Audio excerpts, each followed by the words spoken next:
The Trek Geeks Podcast Network is proud to have Fansets as its presenting sponsor. Fansets is the place for amazing pin collectibles with over 200 officially licensed Star Trek pins and new releases every month. Stay tuned for a special discount code good on your next order at fansets.com just for Discovering Trek listeners. Fansets. Our pins have character. A reunion, a captain, and a mysterious new member of the Discovery crew. Season 3 of Star Trek Discovery continues to take us literally where no Star Trek show has gone before. Last week, we welcomed the USS Discovery to the 32nd century. But what's going to happen next? Well, let's find out. Welcome aboard, everyone. My name is Dan Davidson, and we are Discovering Trek.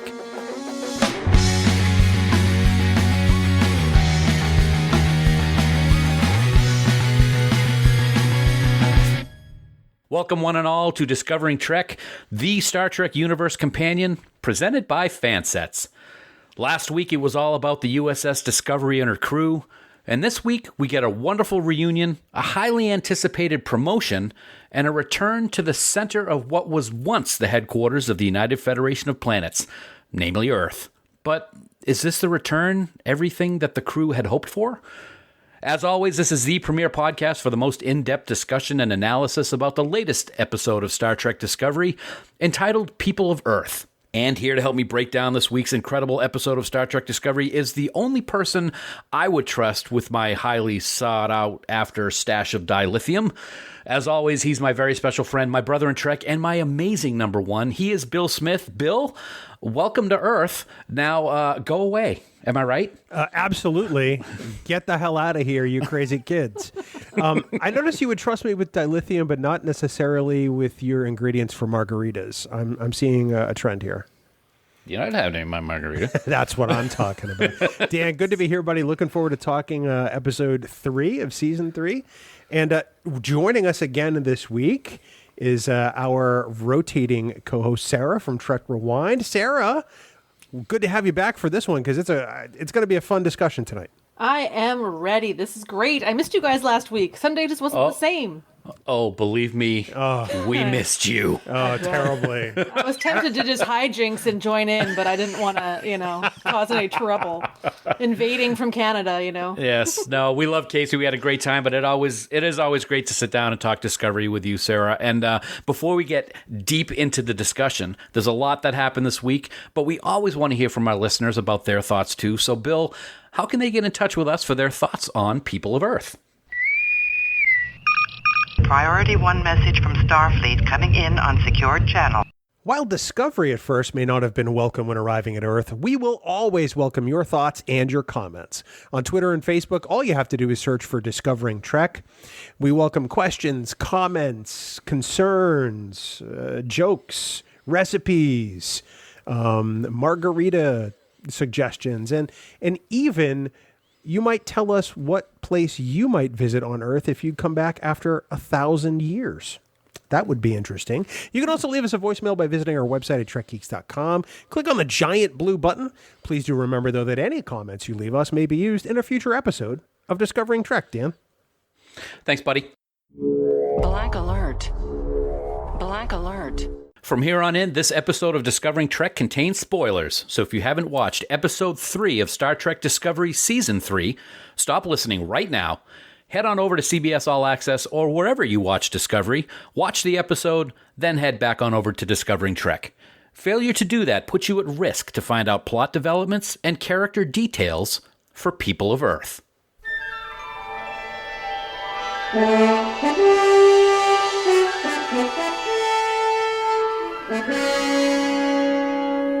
Episode 303 of Star Trek Discovery, People of Earth, is written by Bowie Kim and Erica Lippold and directed by the bearded one himself, Jonathan Frakes.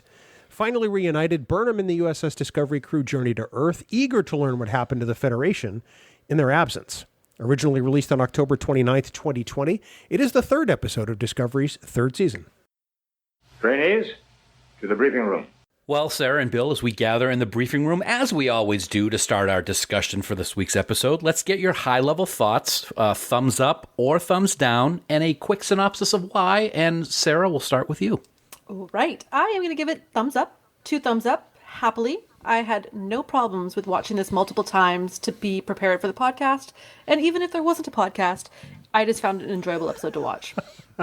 Okay, there's one thumbs up, or two thumbs up, I should say. Bill, what about you, buddy?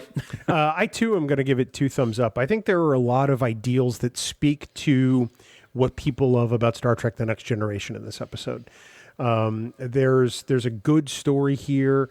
There's a quandary here that this crew has to get past, and everything old is new again in a way. So it's one I really enjoyed. Okay, well, I'm going to be the one that's going to be the shocker this week because I was extremely close to giving this a thumbs down, which probably will surprise a lot of people. I did end up giving it a thumbs up, but as we do with See It or Skip It over on the Trek Geeks podcast, this is barely a thumbs up for me. I had some real issues with this episode, which we'll get into. There was some great moments, but some of the things just really pulled me down. So it's a thumbs up, but it is my least favorite of the 3 this season, I'd have to say. Okay.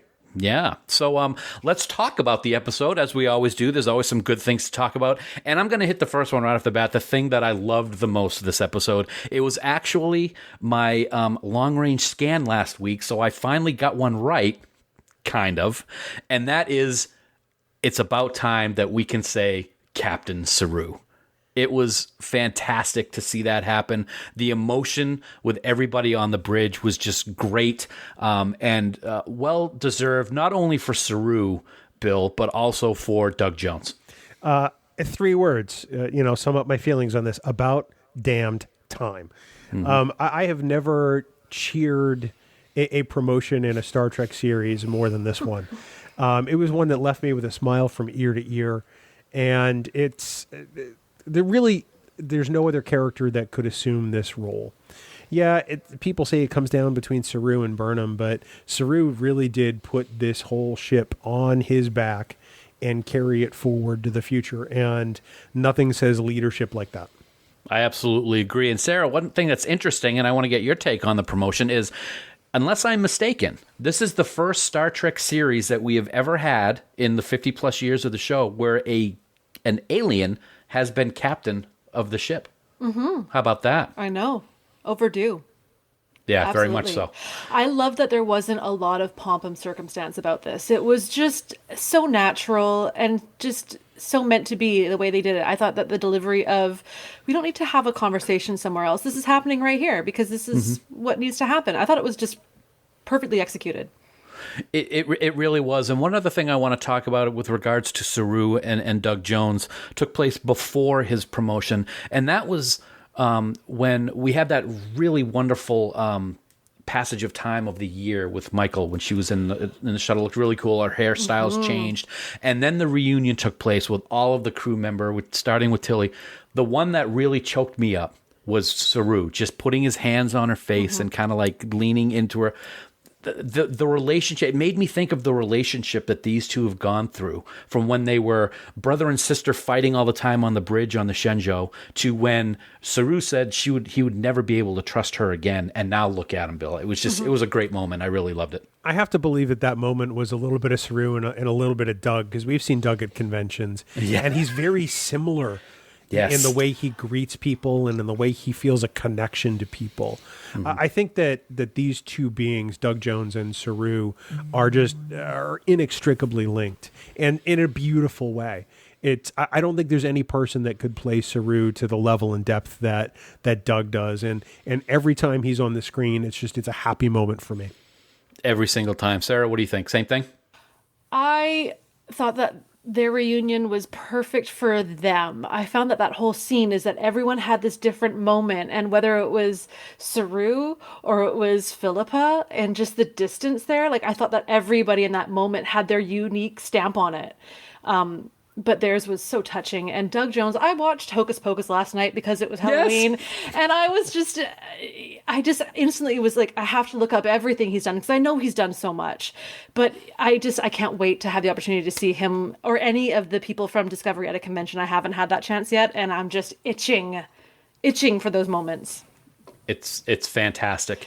I want to stay on that for one quick second, Bill, because this was an interesting thing. Last week in episode 2, Georgiou was all about getting out there to find Michael because she's alone and we need to find her, and she was really upset and whatever. And this week with the reunion, I did find it interesting that Burnham was hugging someone and looked up, and Georgiou was way in the back. They just nodded at each other, and she walked away. I thought that was a little strange. What did you think? Oh, I thought it was perfectly in character for this Philippa Georgiou.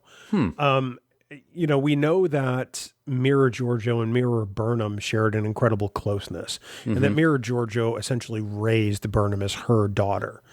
These two individuals, we'll call her Prime Burnham, our Burnham, and Mirror Georgiou don't have the same relationship, but it doesn't mean that Georgiou doesn't have the same connection to Michael.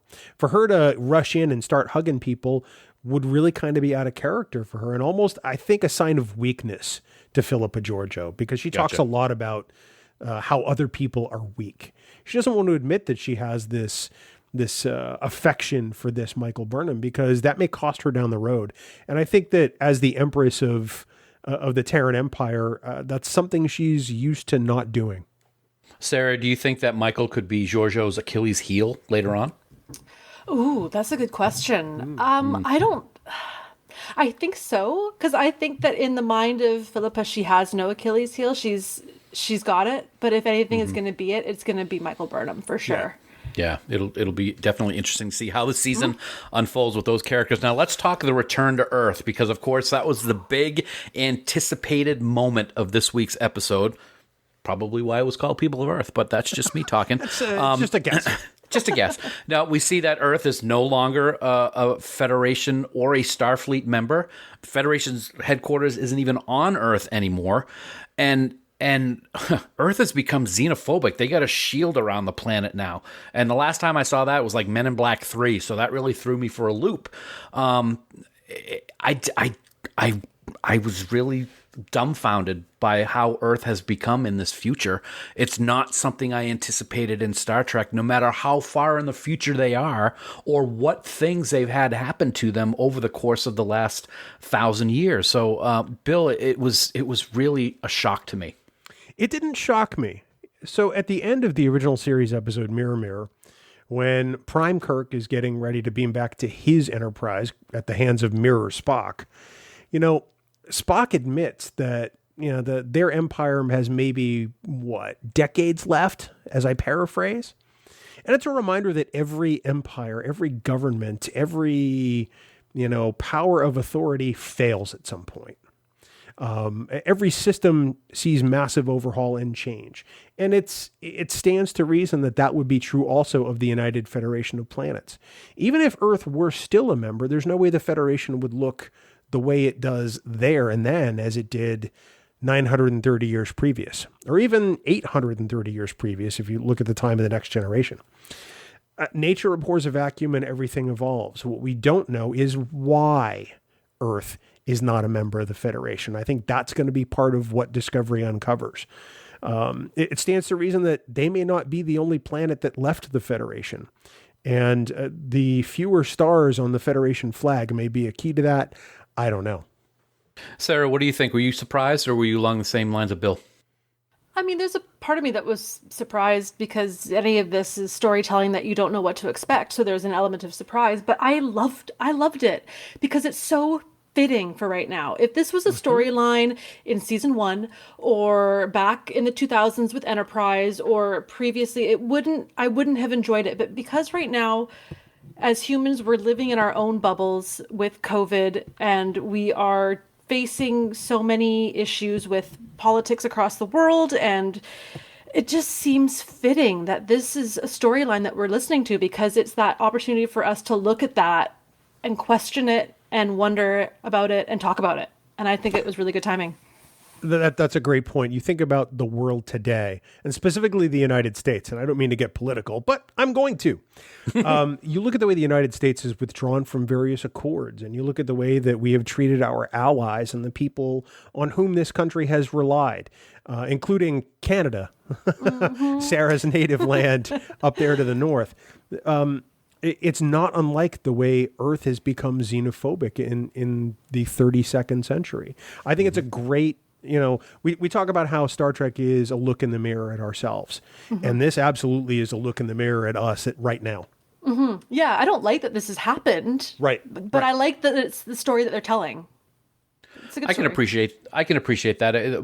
As we'll get into later on, I have specific reasons why I had so much, I don't want to say a problem with it, but it was depressing to me to see that had happened to humans. Now, one thing I will say is, and this is one thing that I have criticized in the past, especially after the finale last season, this idea of not having to really deal with Star Trek canon, this is a perfect example of how the writers aren't dealing with Star Trek canon. There's no Federation anymore. And that is kind of an interesting aspect of it when you really come down to it. Well, I think it's going to come down to them trying to get the band back together. Because the only way they can right the course and make Starfleet what it was again is if they make the Federation what it was again. So I think in that sense, it may adopt a kind of a quality like Enterprise to some extent, sort of that hopeful, let's build this coalition type thing. At least that's what I'm hoping for. I think it really has a chance to plant those seeds and carry that forward from here. Okay. One of the other things that I thought was interesting was the whole back and forth with the Dilithium Raiders.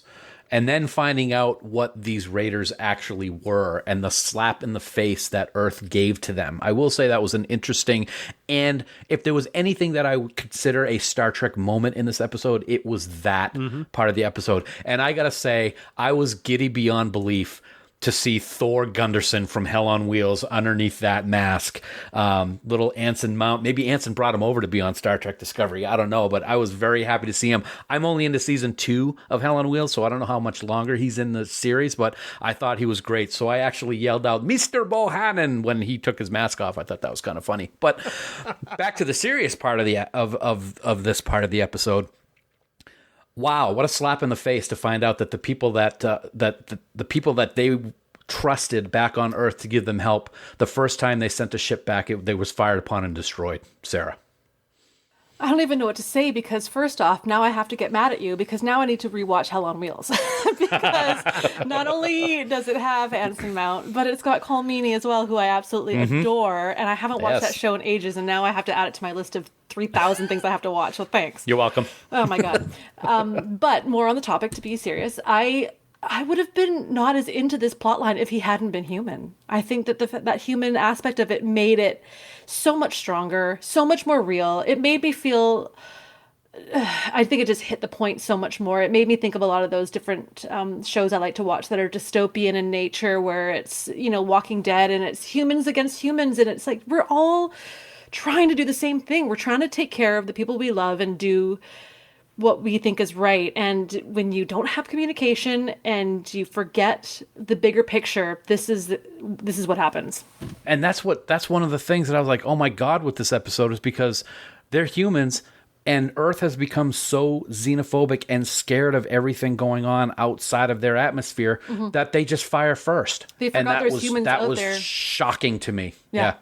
Absolutely. Bill, what do you think? I think of the researchers on Titan who have had to fend for themselves and then go to raiding dilithium. And in the current day world, I hate to do it again, but I'm going to.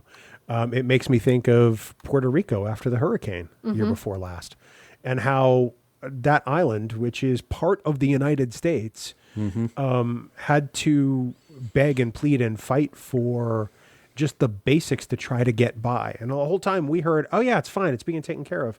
And nothing was taken care of. And I have to believe that the researchers on Titan fell under a same fate. Perhaps it was poor bureaucracy. Perhaps it was intentional. We don't know. But the researchers on Titan were left with the only option available to them. The currency of the trade trade right now is dilithium, and the only way you have power is to have it. Yeah, absolutely. Speaking of dilithium, good segue, Bill. I'm going to start with you right off the bat. I'm just going to hand it right over to you. Let's talk the burn. We got a little bit more information, and a lot of information, kind of, too. Book was right when he said everything went boom. And not only did it go boom, it went boom all at once, which kind of makes me think that my prediction from last week in long-range scan might have something to it. But what a striking visual of all those ships exploding all at the same time. Now, granted, dilithium is not explosive. It's not anything other than a battery. But anytime you have a battery that explodes around stuff that also is flammable and explodes, like, say, I don't know, matter and antimatter, it's going to go boom in a big way down. Yeah, it definitely did. Very boomy. And it's funny. Let me ask you if you thought this, because I wasn't exactly sure that visual of all of those ships. Were all of those ships like really next to each other when that happened, or was it just kind of they just threw it all in there to give you an example that it all happened at once? That was a lot. That was like a fleet, and if they were all together at once, that would have been messy. It could have been narrative, but looking at some of the debris fields that we've seen in episodes 1 and 2, maybe it wasn't. Yeah. Maybe they were there. Maybe that's outside of Earth. Maybe that's near Utopia Planitia, or what was left of Utopia. Mm-hmm. It's hard to say. Sarah, do you have any of your own kind of ideas about the burn now that we've seen a little bit more as to what's going on?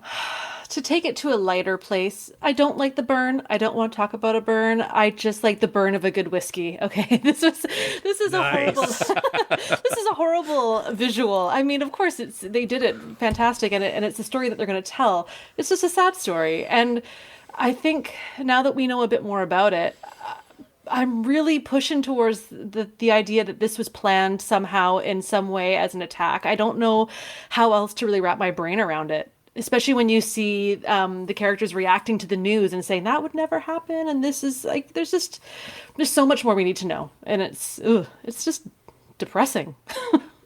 We've talked over the first 2 weeks of the show how they've given us just a little bit about the burn. And we've all said we need to know more, or it's just not going to be something that the fans are going to appreciate. And I do appreciate that they're dropping little things every episode, and I really hope that continues. Mm-hmm. I don't want them to be one whole big explanation at the end of the series, mm-hmm. or at the end of the season, I should say. So I guess we'll see what happens. But on a more pleasant note, I'll take Sarah's cue. Let's talk something that was really great in this week's episode, and that was the introduction of what I think is going to be a fantastic character, and that's Adira. Blue Del Barrio was fantastic. I really liked what this new character brings to the show. The chemistry between Anthony Rapp and Mary Wiseman, Bill, was top notch. It was just great. Oh, definitely. It's nice to have a character of this time frame join the crew. Now, whether it's permanent or whether it's temporary or whether this causes some conflict down the road, we don't know yet. But for right now, it's nice to have that presence. Adira has the potential to become the Neelix for this show. You know, in Star Trek Voyager, Neelix was the guide, and he sort of guided the Voyager through the Delta Quadrant in sort of uncertain times and, you know, with enemies. The Discovery crew doesn't know the lay of the land in the 32nd century, and they may need somebody like Adira to help them sort of navigate, you know, these waters, for want of a better word. What did you think, Sarah, about the bomb that was dropped, so to speak? I don't want to go too much on the burn, but with the fact that Adira is a human with a Trill symbiote. I know. That was pretty cool. Yeah, that kind of came out of nowhere. And it's a great way to put a spin on something that we're familiar with, you know? I liked Adira. I felt, it's funny that you say Neelix, because to me, I had a real Data vibe for some reason. There was a real area of curiosity in the beginning when Adira was asking so many questions about what was happening, and the music that played, it had such an innocence to it. I think it'll be I think this is going to be a great addition to such a heavy show with some real heavy characters that maybe we'll see a little bit more lightness with Adira. I don't know. It's just a unique perspective that this new world and this new timeline needs, for sure. Yeah, I like the fact that they kept with canon and talking about Trills from Discovery's time frame, mm-hmm. but then you can see that now in the 32nd century, maybe it's possible for humans to carry a symbiont, and there are side effects, like the whole thing that she can't tap into memories of other hosts, mm-hmm. Which I have a feeling we'll see. Either, I don't know if consequences are the right word, but I think that we'll see that a little bit later on. Bill, what do you think? Well, we don't know anything about Adira. For all we know, she could have some Trill somewhere in her bloodline. Mm-hmm. Because people go, well, Riker had a Trill symbiont and it almost killed him. Yeah, that's true. But Riker is also straight up human. We don't know if Adira is right now. Right. And who knows, of evolution over 1,000 years. Yeah. Some things are bound to happen. So a lot of good stuff in this week's episode. One of the things that I wanted to talk about just for a moment or two, not spend a whole lot of time on, is the change that we have seen in Michael in this episode. I was very surprised that this change has taken place. Of course, it's been a year, but it's only been a year when you think about it. And that exchange between Tilly and Burnham, when Tilly said, "You let us go, didn't you?" That was a punch in the stomach, I thought. What do you think, Sarah? That is a whole thing I want to talk about in one of our next segments. That is the whole theme of the episode to me. It was everything to me, was the way that Michael talked about it, didn't talk about it, and it was just hanging there in the episode. Mm-hmm. I loved it. Okay, well, we'll save all the juicy stuff until your segment later on then. Bill, what about you? Were you did you like that she had, I don't want to say kind of a negative view of things, since she had been there for a year dealing with all of the things that she was dealing with, but it's definitely a Burnham that we're not used to seeing. Yeah, I don't find it was negative. I feel like she had to evolve to meet the circumstances. Instead of being Starfleet, she had to be a little Han Solo. Because of her role as helping Book be a courier.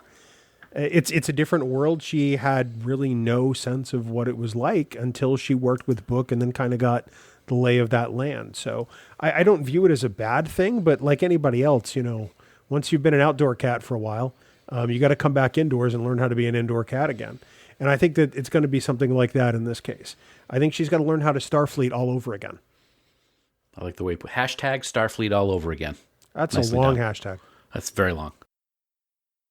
Well, once again, folks, we have reached that moment of Discovering Trek where we take a moment to pause and reflect on those that we've lost in this week's episode of Star Trek Discovery.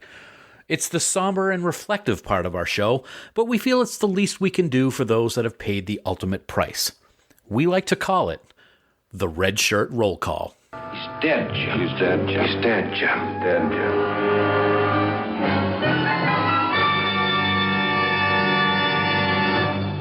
And Bill, really only one scene this week, if I remember correctly, that had to deal with any kind of death. But wow, that number just kept climbing. And in fact, as we theorized a couple of weeks ago, we don't know the real number. And it's probably for the best that we don't.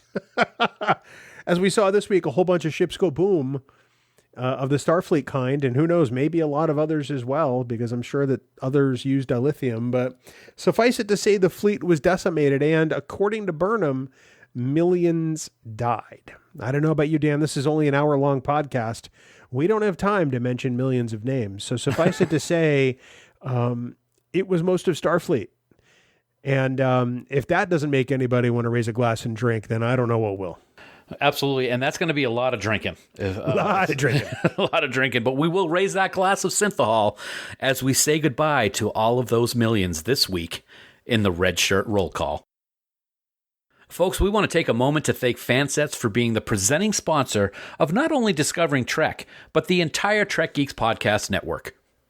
As we all deal with the continued effects of the coronavirus pandemic, we know that small businesses is an essential part of a recovering economy, and we are proud to support one of the best small businesses in the whole galaxy, and that's Fansets. Whether it's Star Trek or Harry Potter or Irwin Allen or a whole ton of other franchises, Fansets has always put out superior products, and with new pins coming out each and every month, you are sure to have an ever-expanding collection of great collectible pins. Oh, without a doubt. November is certainly no different. You may recall that last year at Star Trek Las Vegas, Fansets released their beautiful Women of Trek collection, but they didn't just keep it at that one release. Over the course of the last year, they have continued to release additional pins for this collection, and available right now at fansets.com, the latest pin for Women of Trek is ready to add to your cart. It's the one and only Sylvia Tilly from Star Trek Discovery. This newest pin is gorgeous, and I can't wait to add it to my own collection. And of course, speaking of collector sets, don't forget there's still some time to pre-order your very own Star Trek Voyager collector set commemorating the 25th anniversary of our favorite Delta Quadrant stranded crew. Say that 10 times fast. 11 pins, a backer board, and a black frame, all for the lowest price ever for a Fansets collection. Just $180. Fantastic. I mentioned it before, Bill. I actually already have the spot on my wall prepared for that Voyager collector set to go with all the other collector sets I have from them. But did you know that you can now display your favorite Fansets pin right on your face? That's right, your face. Available for a limited time at Fansets.com is the official Fansets face mask. Now, what's so great about this mask is that in addition to the familiar Fansets logo that we all love, the mask features a pocket between the double layer face cover that lets you show off your favorite pin without the pin backs rubbing against you. It's an awesome idea so that we can proudly display our favorite pins during these crazy and uncertain times. And of course, with our special relationship with Fansets, you get to save money each and every week with our special Discovering Trek discount code. Just head on over to Fansets.com and place a whole bunch of stuff in your cart, the face mask, pins, collector sets, gift certificates, and then when you're checking out, enter the special discount code Discovering Trek. You do that, you're going to get 15% off your entire order, and don't forget that our U.S. customers will get free shipping if you spend $30 or more. Fansets. Our pins have character, and we thank our friends at Fansets for being the presenting sponsor of Discovering Trek and the Trek Geeks Podcast Network. Of all the souls I have encountered in my travels, his was the most human. Folks, Star Trek has always been a reflection of our times, and in this segment, we're going to take a look at what this episode helped us to discover about our humanity, or perhaps what it tells us about ourselves. And Sarah, you hinted at it a little while ago, so let's start with you this week and what you thought in this week's episode. I dropped a teaser early, didn't I? You did. It was a good tease. Yeah, thank you. I think I'd like to try and sum up this episode in a single sentence, if I may. You may get lost, you may change, but you never really forget. That, to me, kind of encompasses a lot about this episode, or how I saw it. And it's the only way I can really verbalize how I feel about this episode. We have Burnham talking about how she's changed. But Discovery is familiar, but it isn't. But she remembers. The crew at the end visit Earth, and even though it's changed, they remember aspects of it, and they embrace those memories when they're at the tree. But more importantly, Earth itself has changed, and not necessarily for the good. But when we are reminded of the humanity that they're capable of, reminded in the way of what Starfleet meant, they remember diplomacy and fairness, and they're willing to talk with Ren and his crew. I think humanity right now is in that tug of war, remembering how we can be, remembering what it is to be good, to be fair, to be better, to evolve. And that's kind of what I got from this episode personally. It felt like a warm hug in a way. Well, this episode for me actually was very troublesome in many ways. One of the things that Star Trek has always showed me is that there's always hope. The future is one to look forward to. Well, this far future in Season 3 scared me, to be honest. Earth shutting down its borders, erecting planetary defense shields. No matter what the event was that caused the burn, to see Earth become so xenophobic and refuse to let fellow humans return to their own planet was really distressing and troublesome for me. Now, that's something I would expect in today's world with all of the craziness and uncertainty, because to be honest, I don't think that the human race of today is mature enough to handle great challenges. A majority of people and leaders these days would rather just decimate a culture or become a military state instead of working to resolve an issue. We're more than that, and I would hope Earth of the 32nd century would be too. Now, I pray that we see things turn around in this far future, and wouldn't it be ironic if it were time travelers from almost 1,000 years ago to put them back on the path that is Star Trek, and we did get to see a touch of that in this episode, Bill. We absolutely did. Listening. It's an ability that seems to be in short supply in this day and age. We don't communicate because we don't listen. We hear to respond, but we don't listen to understand. You would think that that kind of thing wouldn't be a problem for future humans, but apparently it is. The people of Earth and the Dilithium Raiders are the same people, and they don't even know it because they make assumptions and speak the words of conflict, which leads to violence. It's the kind of thing that has affected humans literally for centuries. Tribe versus tribe, nation versus nation, Klingons versus Earth, Earth versus researchers on Titan. The story is the same even today with Republican versus Democrat. If we sought to understand one another instead of continuously readying for battle, we might accomplish more and actually solve something. And isn't that a theme that's total and complete Star Trek? Commendations, palm leaf of Axonar Peace Mission, Grand Kite Order of Tactics, Class of Excellence, Prenteris Ribbon of Commendation.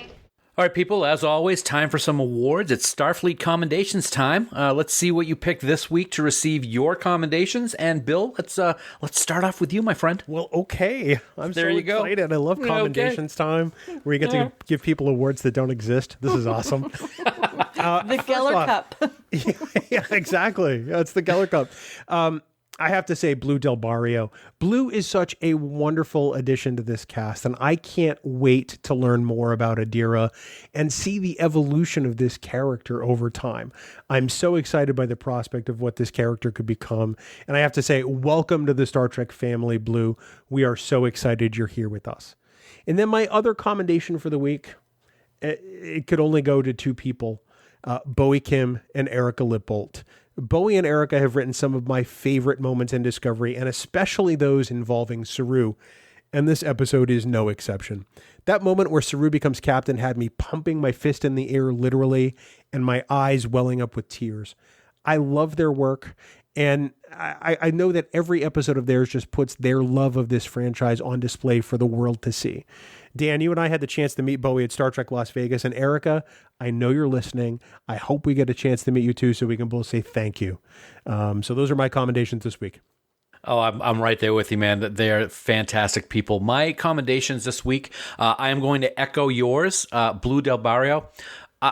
I didn't know how I would like this character, and although it's only one episode in, I really love the sass and the confidence that is exuded by Blue's character. Just nailed it in the scenes with Anthony Rapp and Mary Wiseman, and I can't wait to see how this character develops. And the other thing that I find very interesting, and I read about this today, is we know that this is the first non-binary character in Star Trek, but I was surprised that the character was referred to as she this week. And reading an article, Blue has said that it's going to kind of be a coming out, just like they had when in real life. And I thought that was really a great way to portray the character, and I'm really looking forward to seeing that happen. Definitely. The other commendation I have for this week, guys, is for Doug Jones. And it seems that every week Doug Jones is on my list, and why not? He's just fantastic. The little things, like we already talked about, touching Michael's cheek when she returned to the ship, the discussion that they had in the corridor when she first returned, his pride and the look of thanks when Michael said that it was always him who should be captain. Doug Jones is simply one of my favorite people on this entire earth, and he shines every single time he is on screen. Just absolutely love him. Sarah? Oh my goodness. This week, I am giving a huge shout out to Mary Wiseman. The scene with her and Burnham stood out so much. And again, this damn show is making me emotional, and I'm not an emotional person. I don't cry at shows, and I have no feelings, but God damn it, this show has done it because I relate to that conversation in so many ways. I'm very much like a Michael in some ways, where I try to be very like, just keep the emotion out of it. You've got a job to do. And I have girlfriends that are more emotional, and you deflect with that cake is eternal, or I love your hair. Like, it's nothing to some people, but to me, it's everything. It's a conversation that couldn't be more real. And then the rawness of Tilly and the way Mary plays it with just, of course, that I have a picture of you, the dandelion. Like, that was such a beautiful, I could see it just in the way that she acted that scene. And later on when she's with, when we're meeting Adira, like, she's like, we get it, you're smart. Like, she's just got so much range. And I found that this episode was just fantastic. I can't say enough about it. Mary Wiseman, you just nailed it. And of course, on a side note, just welcome to Blue. I mean, this is exciting. I love new characters. I love new members of the family for Star Trek. We're so excited to have you. I can't wait for whatever you bring to the role. It's going to be great. And it's just welcome. So excited. Long-range scan of planet complete. So who would have thought that when we started doing long-range scans, Bill, that we're actually doing long-range scans for 1,000 years from the time of Discovery. That's a long-range scan. Super long range.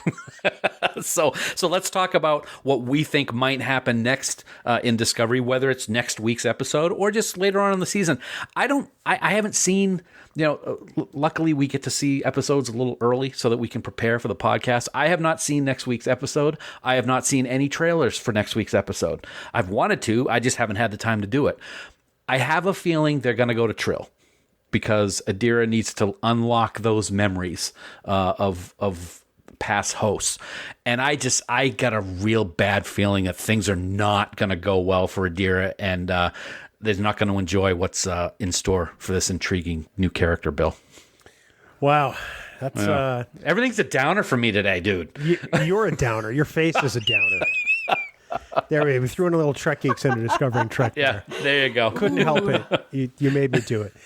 Last week, you remember, I predicted that old friends may be new enemies in this time.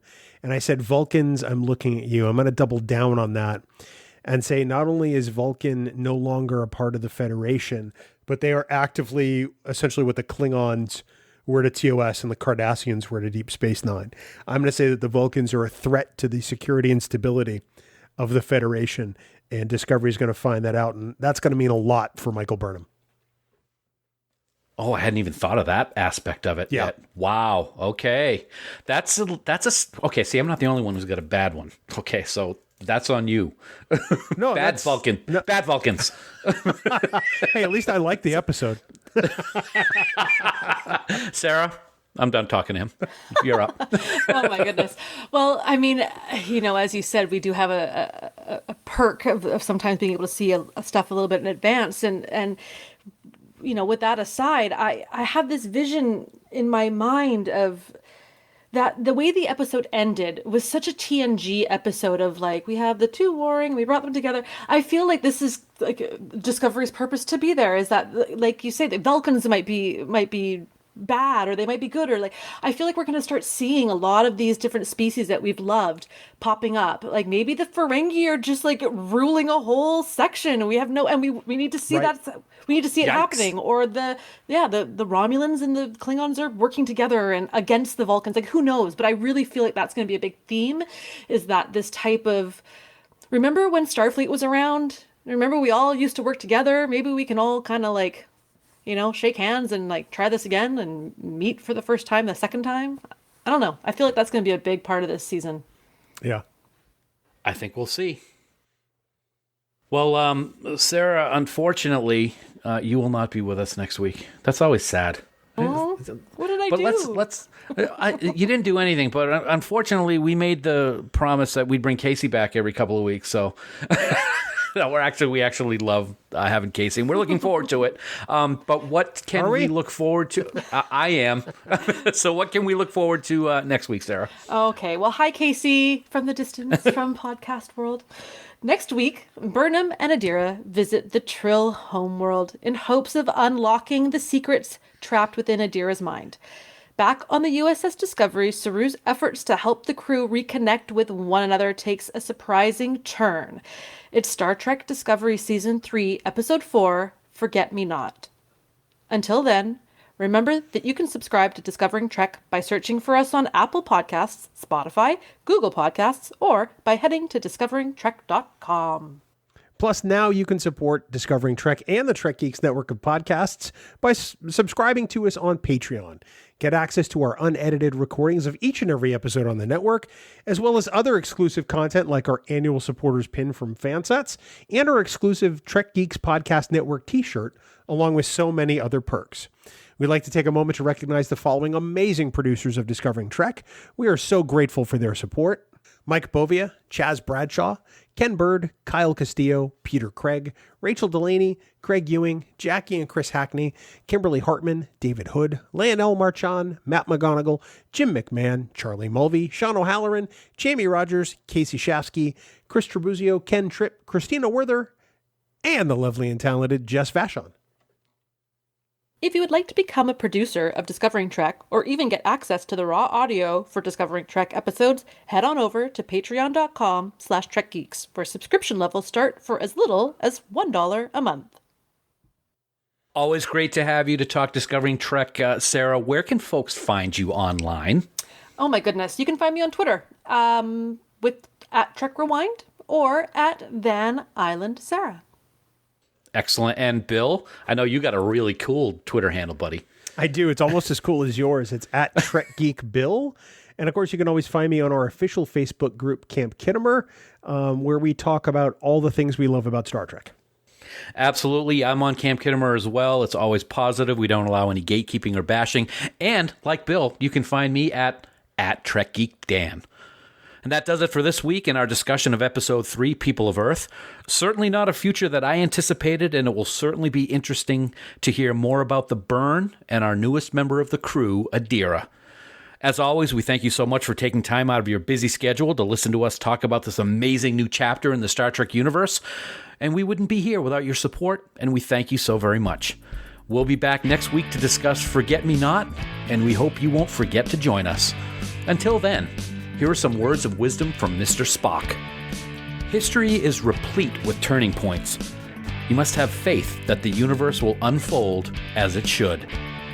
And until next week, never stop discovering. Music for Discovering Trek is provided by 5 Year Mission. They're writing an original song for each episode of Star Trek. Hear more of their music at 5yearmission.net. Discovering Trek is a production of Coconut Media Works. Executive producers Bill Smith and Dan Davidson. For more great Star Trek discussion, discover the other shows of the Trek Geeks Podcast Network at trekgeeks.com or find us in Apple Podcasts, Spotify, or your favorite podcast app.